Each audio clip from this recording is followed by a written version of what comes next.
All right, you two. Pope Francis just came out and condemned marijuana legalization.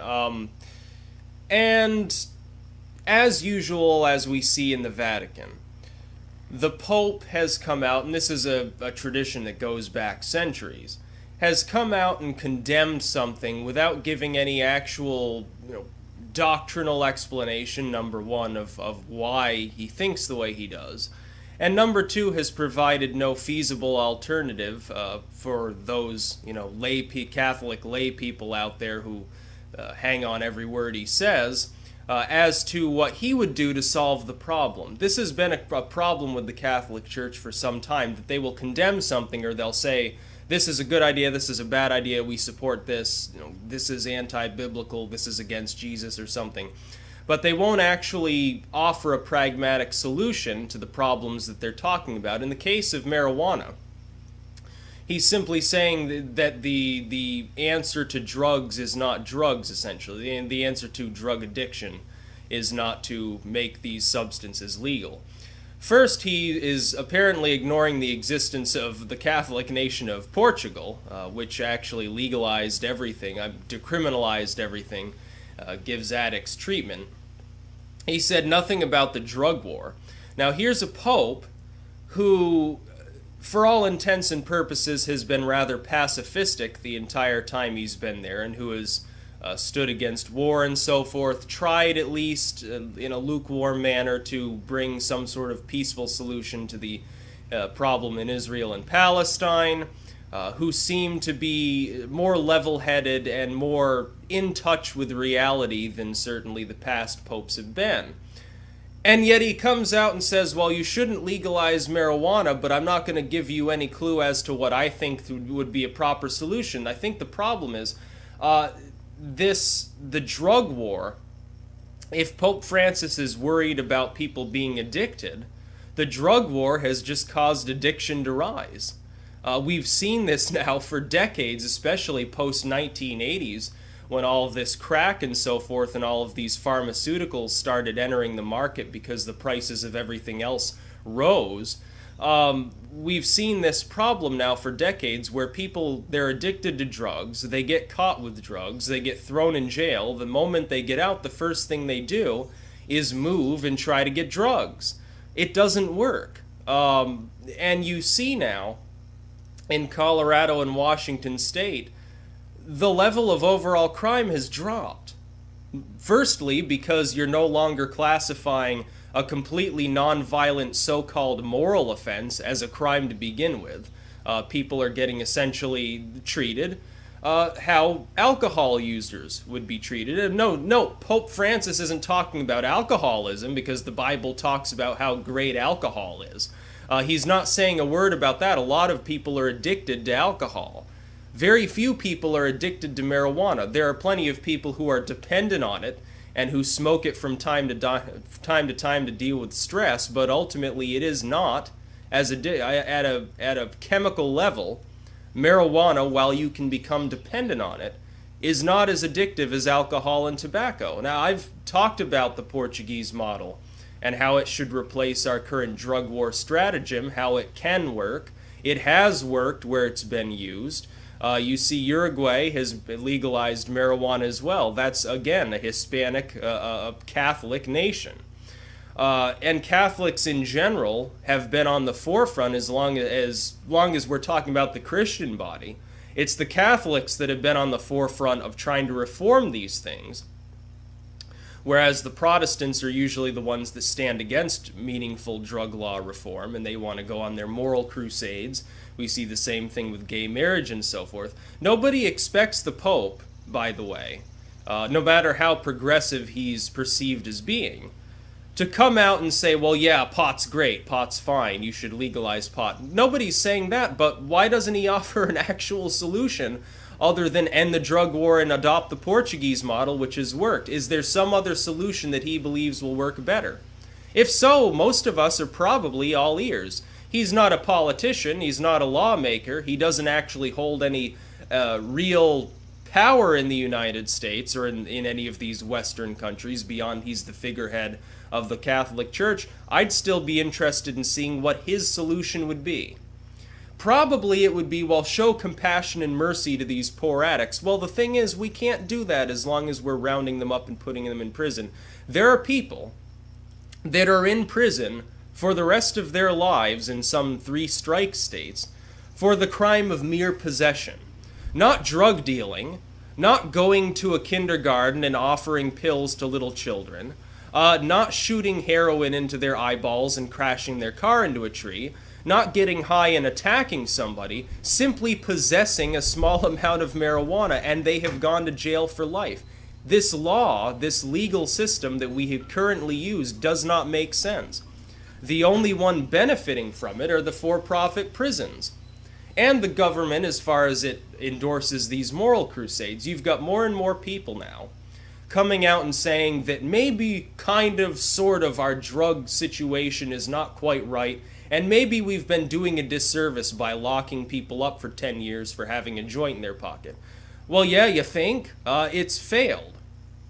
The fact is that Pope Francis comes from a religion whose early adherents were smoking hash and opium anyway, so I'm not sure exactly what his problem is. The thing is, how we view drugs is not how the ancient world viewed them. The ancient world viewed them as spiritually enhancing substances, at least if they were used properly.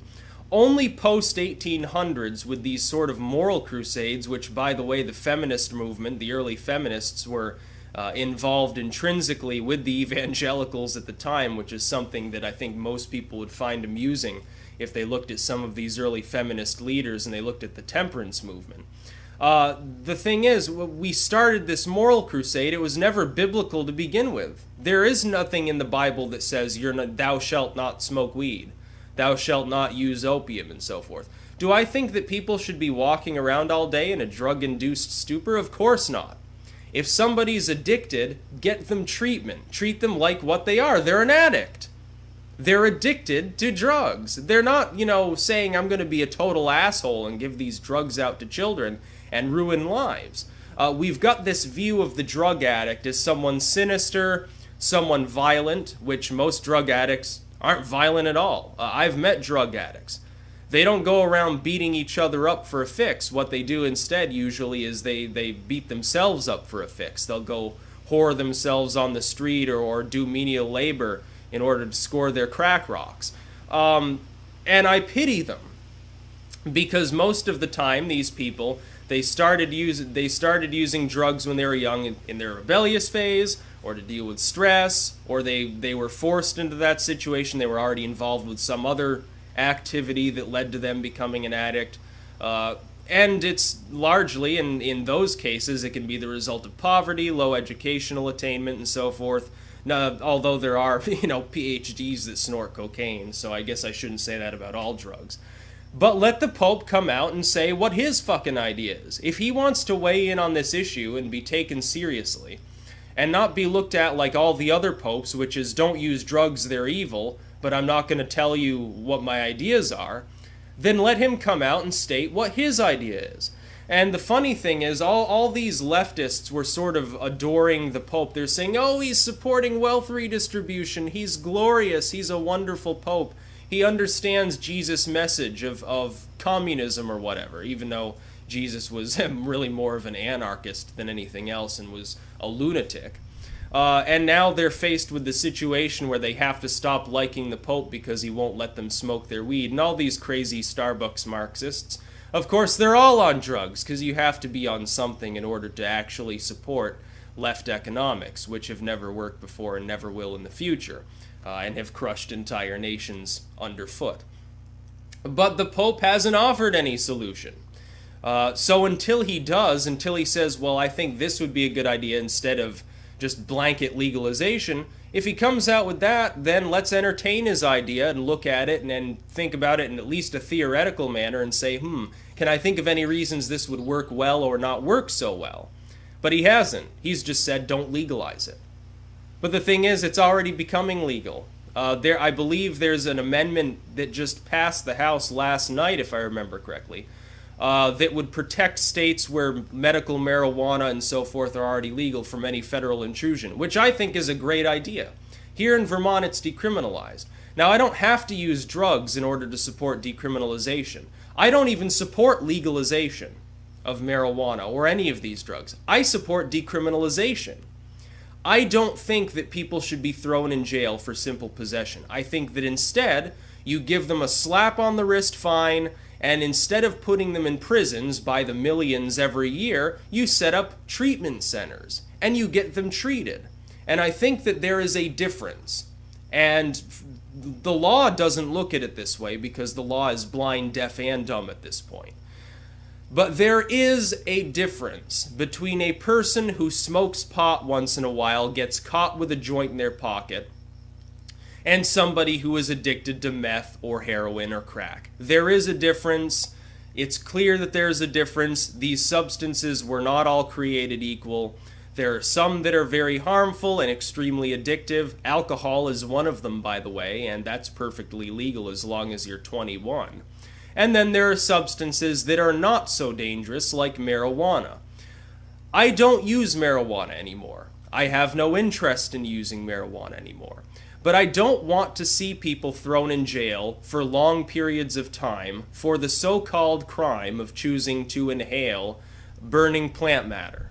I would extend that to crack and meth and heroin and all of these other substances too. If somebody wants to use drugs, they're going to use them if they derive enjoyment from it. I do not believe it is the government's responsibility to babysit people, and I don't think that the Catholic Church should just wantonly weigh in on this subject without providing some alternative view of how we can solve the rampant problem of people being thrown in jail for possessing marijuana or possessing any other drug. I would point this out, that there are dozens and dozens of mind-altering substances, many of which I've used, that are completely legal. Morning glory and amanita mushrooms and lactica virosa and all of these other plants are legal. The California poppies growing in your garden, guess what? If you grind up the seeds and smoke them, it provides a high similar to cannabis. They contain small amounts of opium. And nobody's saying, oh, well, we need to outlaw these plants because they're popular gardening plants. Or what about Trichocereus pachnoi, mescaline, that's grown all over the South. You used to see mescaline cactuses 10 feet tall lining the roads of southern Texas. Anyone could have come along, cut one down, put it in the back of their pickup, drove it home, and just extracted all the juice and stayed high for months. And it's legal because it's a landscaping cactus. The only difference is pot threatened industrial interests, and all of these other substances, a lot of them are synthetic or partially synthetic and require processing. Whereas with Morning Glory, processing involves grind up the seeds and eat them. And processing amanita mushrooms is hang them in front of your fire and dry them to remove some of the muscarine and turn it into mucimol and convert some ibotenic acid. By the way, I'm not trying to give instructions on these substances. I'm just pointing out there are substances out there that are legal. And I don't see the Pope talking about them. I don't see the prison industry talking about them. They're not going to outlaw Morning Glory. They're not going to outlaw mushrooms that grow wild anyway. They did that with psilocybin. Guess what? Psilocybin growing on your lawn is legal until you pick it and start eating it. No, it grows wild across most of the United States. There are liberty caps that grow up in Canada. It's not just a desert-dwelling mushroom that grows in South Cali. Let the Pope come forth and give us his glorious, enlightened, supposedly divine idea of how we deal with this problem without either continuing to incarcerate people for no reason and wasting hundreds of millions of dollars of our tax money and propping up corrupt prisons that aren't even regulated by the government to any great degree and are overcrowded. We could fix our prison overcrowding problem just through decriminalization and granting, pardons to people who were thrown in the clink for 20 years for having a joint back in the 70s or whatever. It's ridiculous. The current drug war has failed. The drug war failed. All these moral crusades failed. Every single goddamn one of them. There's not a single late 1800s, early 1900s, vaguely connected to the temperance movement moral crusade that worked. We are incarcerating people for no reason. for things which constitutionally the government shouldn't even be regulating to begin with. The states maybe have a claim to be able to regulate them. The federal government certainly does not. We handle age of consent laws at the state level. That's another thing that was connected to the moral crusades of the temperance era. That's when the first age of consent laws came about. Before that, you could marry a 12-year-old. These laws were designed as part of the Christian temperance movement. And the ones that moved to the federal level don't work. The ones that stayed at the state and local level generally work a lot better, although there are still some kinks to work out. But the drug war evolved into this massive witch hunt because it was considered a grave social ill that somebody might choose to smoke marijuana. Well, as long as somebody's not doing it next to me because I find the smell nauseating, I don't care if they smoke pot.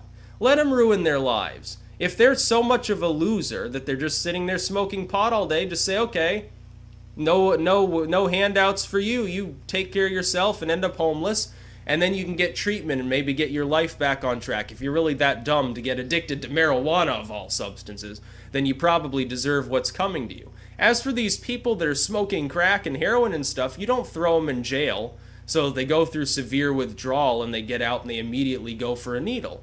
That's not how you take care of things. I would think that would be more anti-biblical than putting drugs in your body. When you think about it, aren't you supposed to show mercy towards these poor wretched souls that have strayed so far in life? I guess the Catholic Church's idea is just pray for these people. Well, guess what? Your prayers haven't worked for the last 2,000 years. They're not going to work for the next 2,000 years. So we need to reform our drug laws in the Western world severely. I mean, complete overhaul. And meanwhile, the Pope douchebag is just coming out and doing what every other pope's done, which is, oh, well, keep it illegal, but I'm not going to tell you how I would deal with the issue, other than throw people in jail like we've been doing, so that we can send our priests in and convert them to Catholicism, and then when they get out, they'll still be drug addicted, but they'll be Catholic drug addicts, so it's okay. Which seems to be the way the Catholic Church has traditionally operated. So the Pope should shut the fuck up unless he's got some better ideas. And most people won't be willing to call him out. They'll either say, oh, well, I disagree, but it's okay because he's the Pope, and he's just antiquated and ancient. He's fucking, 70-something. Or they'll say, oh, this is a great idea. The Pope finally found sense. He's given up talking about wealth redistribution and social Marxism, and now he's coming out to fight this horrible, horrible drug problem that we've got in the world, that we created anyway with the drug war, but he's helping to fight this horrible moral ill. The Pope doesn't know what he's talking about. He probably hasn't studied these things. He's just relying on the Bible, which I know is enough for some people who are illiterate and can't read anything else. But for the rest of us who have actually read more than one book in our lives, and who actually look at these things and think critically, the drug war has failed and the Pope has offered no new solutions.